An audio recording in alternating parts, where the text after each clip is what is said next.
दोस्तों अति महत्वपूर्ण, अति विशिष्ट जो खबर आप सभी के साथ साझा की जाएगी वो आ रही है 14 तारीख के लिए।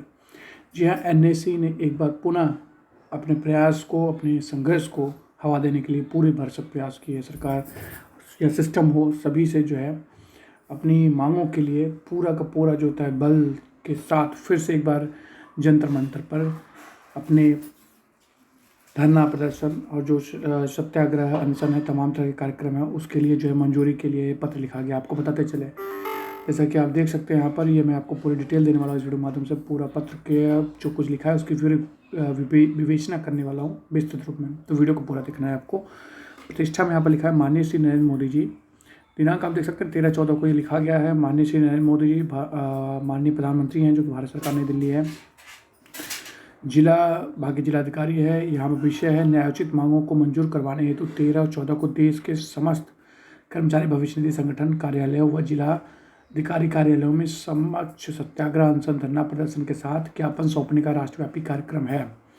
आपको बता दें कि पत्रांक इसके रिलेटेड जो है पहले भी दिया जा चुका है। यह पत्रांक 4/3/2024 को दिया गया था। आदरणीय महोदय, सविनय सादर है कि देश के 75 लाख से अधिक औद्योगिक, सार्वजनिक, सहकारी, निजी, मीडिया क्षेत्र के रिटायर्ड कर्मचारी यानी ईपीएस एंड पेंशनर जो भूतपूर्व विश्वकर्मा हैं व जिन्होंने अपनी सेवा के दौरान सरकारी नियमानुसार 417, 541, 1250 प्रतिमाह पेंशन फंड जमा करवाया है व औसत पेंशन 1171 रुपये पेंशन पाने वाले पेंशनर्स हैं। यह पेंशन राशि इतनी कम है कि इसमें पति पत्नी का जीवन का यापन तो दूर की व्यवस्था, वृद्धावस्था में इस राशि से औषधि उपचार का खर्च भी नहीं होता है। इस ईपीएस 95 योजना के अंतर्गत यह अल्प पेंशन राशि जो पेंशन फार्मूला के अनुसार तय की जाती है वह बिना महंगाई भत्ते के नहीं, वही पेंशन आजीवन कायम रहती है। इस ईपीएस 95 योजना के अंतर्गत 2001 के बाद वार्षिक राहत खत्म कर दी गई। वह दिनांक 25/9/2008 से पेंशनर्स को दी जाने वाली पूंजी की वापसी का प्रावधान भी खत्म कर दिया गया। वह साथ ही कम्यूटेशन का प्रावधान भी खत्म कर दिया गया। साथ जब कि यह बनी थी कि तब कर्मचारी भविष्य निधि संगठन द्वारा वचन दिया गया था कि ईपीएस 95 स्कीम में पेंशन सरकारी योजना से 10% बेहतर होगी। अतः संवेदनशील विषय को भारतीय जनता पार्टी ने उठाया।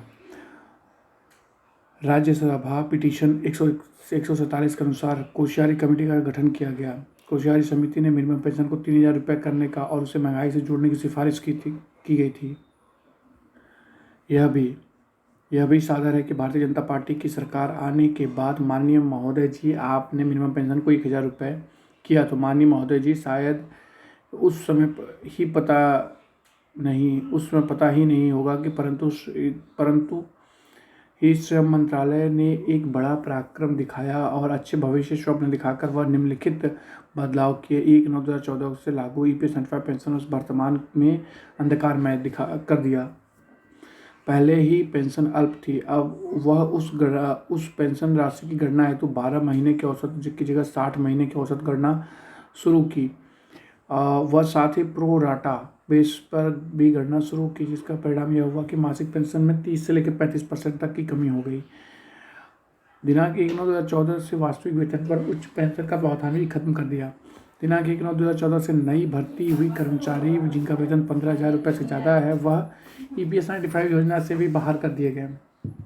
माननीय महोदय जी, वास्तविकता यह है कि अल्प कम पेंशन राशि, मेडिकल सुविधा का अभाव व पिछले 8 वर्षों से अखंडित संघर्ष के कारण ये वृद्ध पेंशनर्स दिन प्रतिदिन 200 से लेकर 250 रुपये तक की संख्या में मरते जा रहे हैं। अब पेंशनर्स की स्पष्ट धारणा बनाई गई है कि इन मौतों का कारण भी ईपीएफओ की क्रूर व्यवस्था है। माननीय श्रम मंत्री जी द्वारा जंतर मंतर पर दिल्ली में 14/12/2023 को आमरण अनशन को चलते एक बार भी संगठन के प्रतिनिधिमंडल से मुलाकात माननीय श्रम मंत्री द्वारा ठोस आश्वासन दिया गया कि आमरण अनशन स्थगित कर दिया गया। मांगे मंजूर न होने के कारण फिर से दिनांक 31/1/2024 से अखंडित प्रांतवार क्रमिक अनशन फिर से सेवा में श्रम मंत्री जी के निर्देशानुसार व हमारे शुभचिंतक माननीय श्री मालिनी जी के उपस्थिति में माननीय श्रम सचिव सुश्री आरती आहूजा द्वारा फिर से आश्वासन दिया गया। एनएससी द्वारा फिर से नए प्रस्ताव, सुझाव इत्यादि, लेकिन अभी तक कोई क्रियान्वयन नहीं हुआ है। यही हम ईपीएस 95 पेंशन का दुर्भाग्य ही कहा जाएगा। जब अब मरता क्या न करता के अनुसार माननीय महोदय जी के व्यक्तिगत विशेष ध्यानाकर्षण के लिए दिनांक 13/14/2024 को देश के सभी कर्मचारी भविष्य निधि कार्यालयों व जिलाधिकारी कार्यालयों के समक्ष सत्याग्रह, अनशन, धरना प्रदर्शन, ज्ञापन सौंपने का राष्ट्रव्यापी देशव्यापी आंदोलन के तहत हमारे जिले के ओर से यह कार्यक्रम संपन्न किया जाएगा।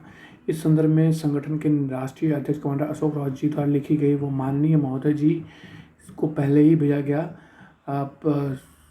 संदर्भकृत पत्र संलग्न है। माननीय महोदय जी, यह भी सादर है कि जिले के ईपीएफ सर्टिफाइड पेंशनर्स में ईपीएफओ के प्रति प्रचंड रोष है, जिसे दबाना उचित नहीं होगा। यदि मांगों की तरफ अनदेखी की गई तो जिले के ईपीएफ सर्टिफाइड पेंशनर आंदोलन व विषय में व आगामी चुनाव में मतदान के विषय में कठोर निर्णय ले सकते हैं, जिसकी पूरी जवाबदेही ईपीएफओ श्रम मंत्रालय की होगी। आगे के पत्र में कहा गया है, माननीय महोदय, देश के प्रधानमंत्री होने के साथ ही आप हमारे संरक्षक होने के नाते आपसे विशेष निवेदन है कि आचार संहिता लगने से पूर्व निम्नलिखित मांगों को मंजूर करवाने कृतार्थ करें। हमारी जो मांगे हैं, मिनिमम पेंशन 7,500 महंगाई भत्ता मंजूर करवाएं। यह उचित मांग को शहरी समिति की राज्यसभा पिटीशन 147 की सिफारिश 3,000 रुपये या अधिक या उस पर महंगाई भत्ता 10 वर्षों से बढ़ी हुई महंगाई को देखते हुए की गई है। माननीय सुप्रीम कोर्ट नंबर 2 है, माननीय सुप्रीम कोर्ट के 4/10/2016 के निर्णय को ध्यान में रखते हुए दिनांक 4/11/2022 के निर्णय की सही व्याख्या करते हुए वास्तविक वेतन पर उच्च पेंशन के विकल्प की सुविधा बिना किसी भेदभाव के दिनांक 1/9/2014 के पूर्व के बाद के सभी सर्टिफाइड पेंशनर्स को प्रदान की जाए, जिससे उन्हें सही अर्थों में न्याय मिल सके। सभी सर्टिफाइड पेंशनर्स को तथा उनके पति पत्नी को मुफ्त की सुविधा प्रदान की जाए। और नंबर 4 है, जिन सेवानिवृत्त कर्मचारियों को ईपीएफ 95 योजना में शामिल नहीं किया गया है, उन्हें उनका सदस्य बनाकर योजना में लाया जाए और 5 अथवा 5,000 रुपये राशि पेंशन के तौर पर प्रदान की जाए। देश में निवृत्त कर्मचारियों की संख्या बहुत ही कम है। सहपत्र जो है क्रमांक 403 पत्र जो है दिनांक 4/3/2024 का भी इसी के साथ सादर किया गया है, यानी प्रेषित किया गया है। महत्वपूर्ण बात है ये। अब आप अपने ज़िले के जिस भी ज़िले होंगे वहाँ पर अपना आपका